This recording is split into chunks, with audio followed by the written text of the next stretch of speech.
In just 4 weeks, Wattle, Sadie's Joey, had grown rapidly and was already the size of a mouse. But to many her species would still be a mystery, unless they saw the distinctive way the toes were developing. Then, when she was 7 weeks old, we saw a pouch.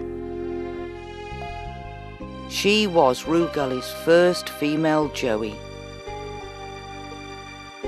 At 2 months old, her muscles were forming, and we were amazed how strong she was becoming, able to grip and pull herself along.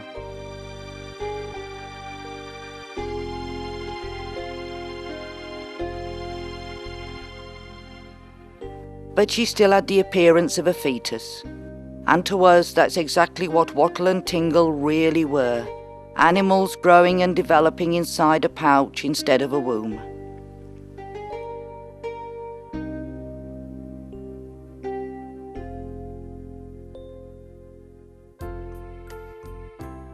It is true to say at 2 days old, Tingle looked more like a pink slug than a baby kangaroo, but we still thought Katie's baby was beautiful. When we filmed 4 weeks later, we could see that even though there had been a vast acceleration of growth, the hind limbs and tail were still very much underdeveloped compared to the forelimbs. Then we noticed a dimple in her abdomen.